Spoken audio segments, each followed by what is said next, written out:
The Pentecost. It was customary for a Roman governor, Pilate, to grant freedom to a prisoner chosen by the people. Pilate wanted to release Jesus because he could not find him guilty of any crime.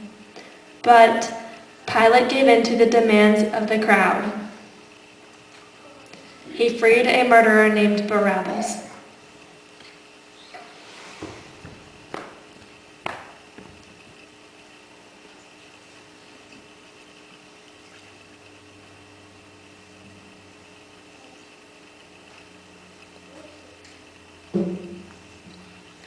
And handed Jesus over to be whipped and crucified.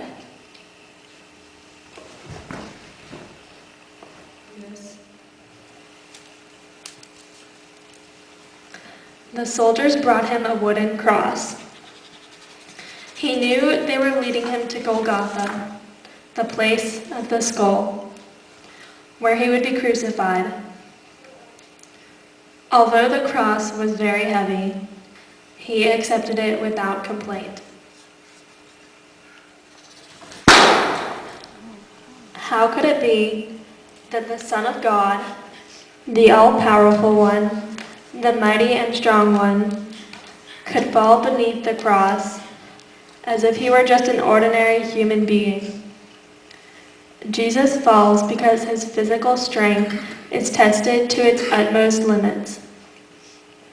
Mary, his mother, in the crowd. Mary reached to Jesus, wanting so much to take the pain away. This has been the most heart-piercing experience of her life. To see her son suffer so severely, it would be easier to run away and not have to watch this. But she stood by him, giving him strength to go on. Fearful that Christ would die before they reached the top of Calvary, the soldiers ordered Simon, a Jew from Cyrene, to help him. At first, he refused, feeling that it was a disgrace to aid a criminal. On the way, Simon's heart must have been moved by grace, for later he and his 2 sons became Christians. She stepped out to wipe Jesus' blood-stricken face. She risked all she had by doing this, because now she would be looked upon as unclean. But she saw how badly Jesus was suffering, and she knew he needed her. She did not worry about her own reputation or whether she was going to lose friends. Her love for God gave her the courage to go against the crowd and show this compassion. As he trudged along, Christ fell again. The reality of his death is coming closer and closer to him and to his disciples. He is at the end of his strength. There were, following Jesus, a great crowd of people, and among them were some women, lamenting him.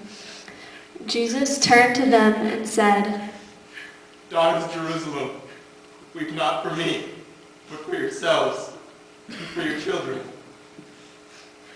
Although Jesus was suffering greatly, he continued to be concerned for others.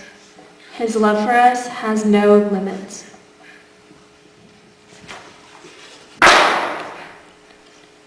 Jesus fell for the 3rd time. He was extremely weak, and the cruelty of his executioners was excessive. They tried to hasten his steps, though he hardly had the strength to move.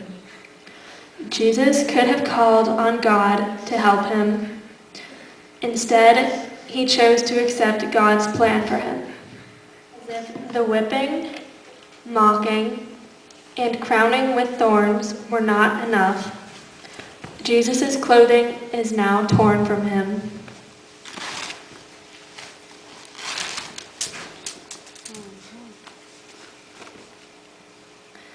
The guards were attempting to strip Jesus of his dignity and strength, while his love for us only increased. Jesus knew he could not take any possessions where he was going, and he felt sorry for the guards who thought this act would give them more power and control. Jesus loved them, even in the midst of this selfish act.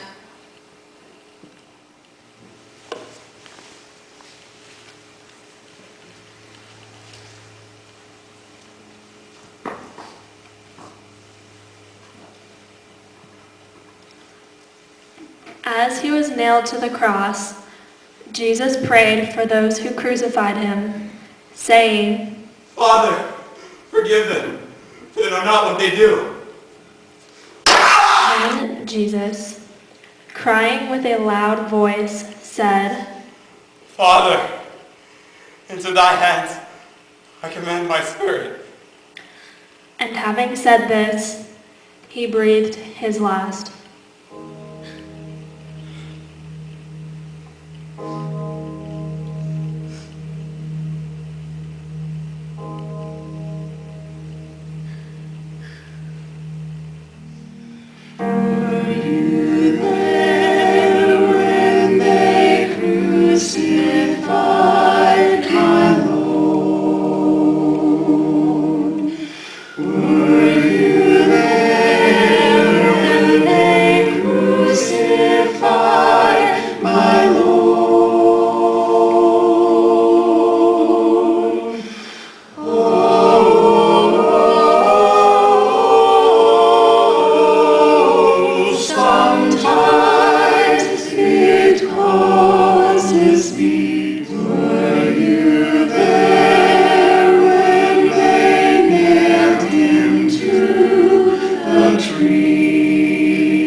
Of Arimathea, a follower of Jesus, although a secret one for fear of the Jews, went to Pilate and asked for Jesus' body.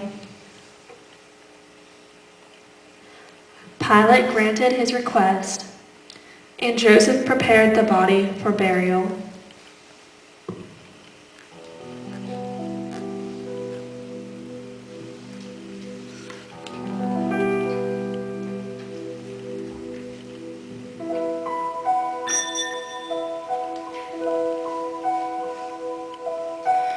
Carry him gently, my baby, my own.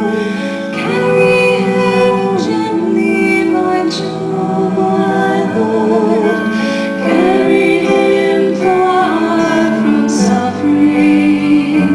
Let him rest for a while.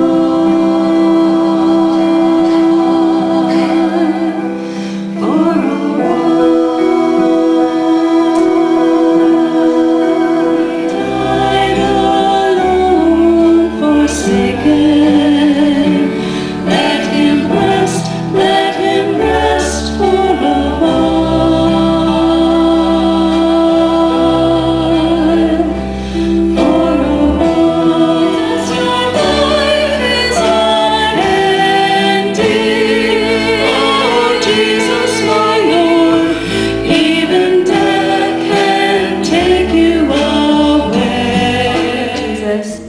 Placed in the tomb.